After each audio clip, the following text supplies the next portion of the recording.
রাষ্ট্রটা হলো তিনটা পিলারের উপর দাঁড়ায় আছে। একটা পিলারের নাম হলো সরকার, একটা পিলারের নাম হলো সংসদ, আরেকটা পিলারের নাম হলো সুপ্রিম কোর্ট।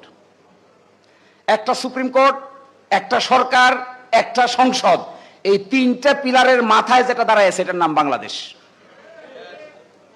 এই তিনটা পিলার কে কার চেয়ে বড়, কে কার চেয়ে ছোট, আমাদের দেশের সংবিধান বলছে কেউ কারো চেয়ে বড়ও নয়, কেউ কারো চেয়ে ছোটও নয়। তাহলে আগে কি পার্লামেন্ট? না। আগে কি সরকার? আগে কি সুপ্রিম কোর্ট? না। তাহলে সরকার যে আদেশ দেয় সুপ্রিম কোর্ট তো ওইটা বাতিল করে দেয়, দেখেন না? তো সরকার আদেশ দিচ্ছে, সুপ্রিম কোর্ট বলছে আদেশের কোনো মূল্য নাই। সুপ্রিম কোর্ট আবার আদেশ দিচ্ছে, পার্লামেন্ট বলছে সুপ্রিম কোর্ট আদেশ দিছে কিন্তু আমরা এটা না মেনে আমরা একটা আইন পাশ করব। এটা হলো পার্লামেন্টের কাজ।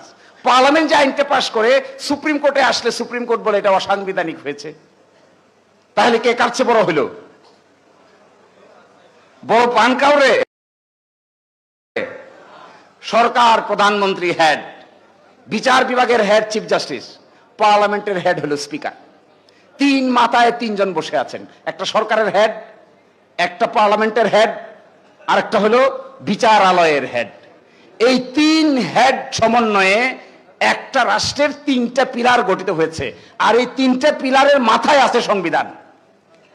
এই তিন পিলার ছাদ, সংবিধান হলো ছাদ, ছাদের নিচে তিনটা পিলার, একটা সরকার, একটা পার্লামেন্ট, আর একটা হলো সুপ্রিম কোর্ট। এইটার উপরে কি আছে? এই সংবিধানের উপরে কি? তাহলে এক নম্বরে কি, দুই নম্বরে সংবিধান, তিন নম্বরে তিনটা একসাথে। তাহলে বাংলাদেশ নামক রাষ্ট্রের খুঁটি হলো তিনটা, খুঁটির ছাদ হলো একটা, আর বাগের উপরে টাগ হলো জনগণ। তাহলে প্রথম হলো জনগণ, দ্বিতীয় হলো সংবিধান, তৃতীয় হলো তিন খুঁটি। এখন জনগণের রায়কে অস্বীকার করলে খুঁটি কি ঠিক থাকবে? জনগণের রায়কে অস্বীকার করলে সংবিধান কি ঠিক থাকবে? জনগণ সংবিধানের উপরে না নিচে? এইটার নাম হলো সার্বভৌম ক্ষমতা। কারণ কি জানেন? এটা আমাদের সংবিধান বলছে জনগণের অভিপ্রায়ের পরম অভিব্যক্তি রূপে এই সংবিধানের প্রজাতন্ত্রের সর্বোচ্চ আইন। কি হিসেবে? জনগণের ইচ্ছার সর্বোচ্চ অভিব্যক্তি হিসেবে এই সংবিধান হলো সর্বোচ্চ আইন। তাহলে এখন প্রশ্ন, সংবিধান আগে না জনগণ আগে? মানবেন না সংবিধান মানবেন? মানতে হবে না হবে না? যদি না মানেন তাহলে নিচের দিকের যে তিনটা পিলার থাকবে না থাকবে না? আমরা যে সংস্কারের কথা বলছি, বাংলাদেশের এই সংবিধানে 9টা পোস্ট আছে, 9টা পোস্ট। আমি মূলত ক্লাসের মতো করে বলছি এই জন্য, কারণ এই যুক্তিগুলি সকলের জানা দরকার। এই বাংলাদেশের সংবিধানে 9টা পদ আছে, যে পদগুলোকে বলা হয় সংবিধান কর্তৃক প্রদত্ত পদ। 1 নম্বর হলো রাষ্ট্রপতি, 2 নম্বর হলো প্রাইম মিনিস্টার এবং মিনিস্টার। মিনিস্টারদের জন্য আলাদা পদ নাই। প্রাইম মিনিস্টার থাকলে মিনিস্টার আছে, প্রাইম মিনিস্টার না থাকলে মিনিস্টার নাই।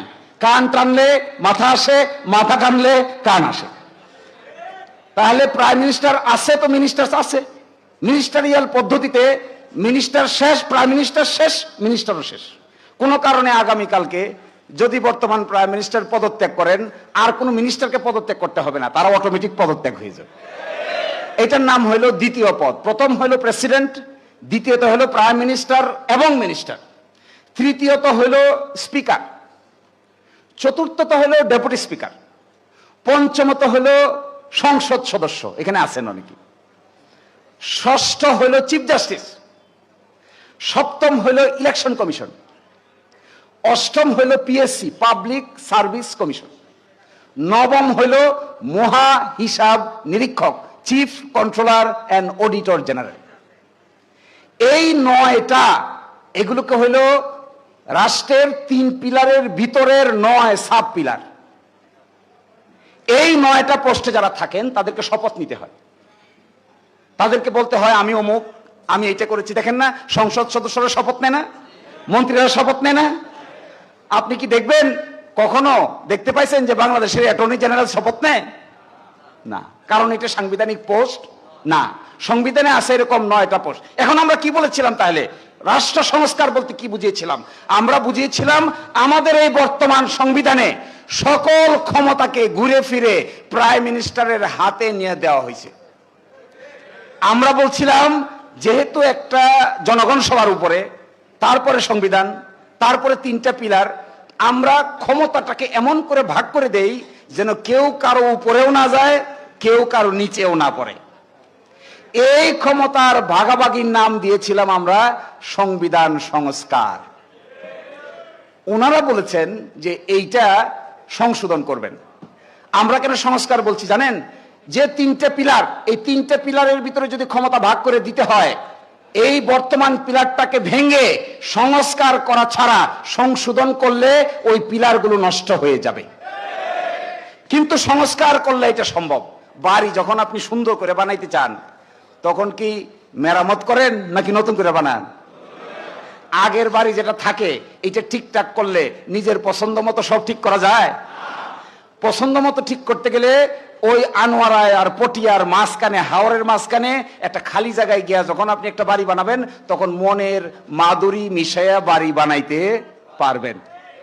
আর চট্টগ্রামের আর ইসরার আশেপাশে যদি ঘর বানাইতে চান, তাহলে যেটা আছে এটা বাইঙ্গা ডাইনে দেখবেন জায়গায় হয় না, পিছন দিয়ে দেখবেন খাল, ওইদিকে দেখবেন আরেকজনে অবজেকশন দিছে, আর বাড়ি মনের মতো করে বানানো যায় না। তো আমরা সংস্কার বলছিলাম কেন? আমরা সংস্কার বলছিলাম যেহেতু ওই 3 পিলার, ওই 3 পিলারের উপর দাঁড়িয়ে আছে, ওই 3 পিলারকে যদি আমরা সংশোধন করতে চাই, তাহলে দেখা গেছে একটা ঠ্যাং চলে যায়, আরেকটার পা চলে যায়, আরেকটার হাত চলে যায়। তখন প্রশ্ন আসলো যে হাত পা কাটটা বাদ দিব, কাটটা রাখবো, কার ঠ্যাং বাদ দিব, কার মাথা বাদ দিব? এইটা না করে বরঞ্চ আমরা সংস্কার করে সকলের মধ্যে ক্ষমতাটাকে ভাগ করে দেই।